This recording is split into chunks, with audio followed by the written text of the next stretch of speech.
ভাবাচ্ছে adeno virus. একদিনে 27 শিশু ভর্তি বাঁকুড়া সম্মেলনী মেডিকেল কলেজ হাসপাতালে।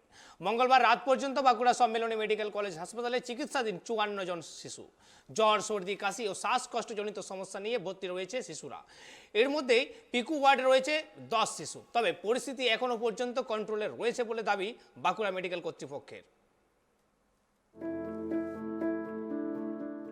মঙ্গলবার রাত পর্যন্ত বাঁকুড়া সম্মেলনী মেডিকেল কলেজ ও হাসপাতালে রয়েছে 54 জন শিশু। সব শিশুই জ্বরে আক্রান্ত। তারই সঙ্গে রয়েছে সর্দি ও কাশি। বেশ কিছু শিশু শ্বাসকষ্টজনিত সমস্যাতেও ভুগছে। এর মধ্যে হাসপাতালে পিকু ওয়ার্ডে রয়েছে 10 শিশু। উদ্বেগ বাড়লেও সামগ্রিক পরিস্থিতি এখনো পর্যন্ত নিয়ন্ত্রণে রয়েছে বলে জানানো হয়েছে বাঁকুড়া মেডিকেল কলেজ ও হাসপাতাল কর্তৃপক্ষের তরফে। শিশু ওয়ার্ডের বহির্বিভাগেও জ্বর ও সর্দি কাশির উপসর্গ নিয়ে ভিড় জমছে রোগীদের। এমন ঘটনায় চাপ ক্রমশ বাড়ছে বাঁকুড়া সম্মেলনী মেডিকেল কলেজে। বাড়ছে উদ্বেগও। যদিও হাসপাতাল কর্তৃপক্ষ জানাচ্ছেন পর্যাপ্ত পরিকাঠামো রয়েছে। শিশু বিভাগের চিকিৎসক ও স্বাস্থ্যকর্মীরা বর্তমানে পরিস্থিতি নিয়ে সতর্ক রয়েছে। শিশুদের জ্বর ও কোনো রকম উপসর্গ দেখা দিলে সঙ্গে সঙ্গে চিকিৎসকের পরামর্শ নেওয়ার কথা বলছেন মেডিকেল কলেজ কর্তৃপক্ষ। সমস্যা হলে দ্রুত বাঁকুড়া মেডিকেল কলেজে শিশুদের নিয়ে আসার কথা বলেছেন বাঁকুড়া সম্মিলনী মেডিকেল কলেজ ও হাসপাতালের সুপার। শনিবার স্বাস্থ্য ভবন থেকে আমাদের একটি মিটিং করে একটা নির্দেশিকা এসেছে আমাদের কাছে যে রেগুলার কত কেস ভর্তি হচ্ছে অ্যাডিনোভাইরাস আমরা আপডেট করছি আমরা পোর্টালে IHIP পোর্টালে।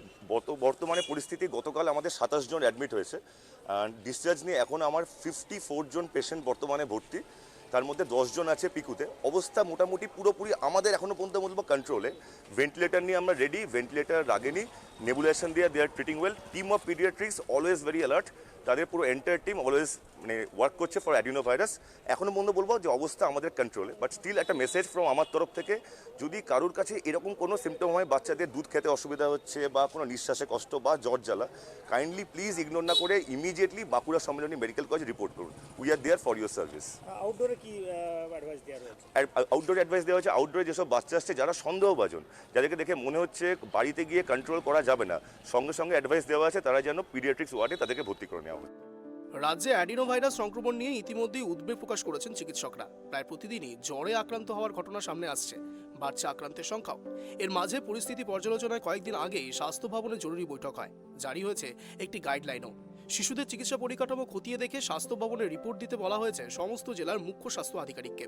সমস্ত হাসপাতালকে শিশুদের জন্য ভেন্টিলেটর এবং অক্সিজেনের পর্যাপ্ত ব্যবস্থা রাখতে বলা হয়েছে।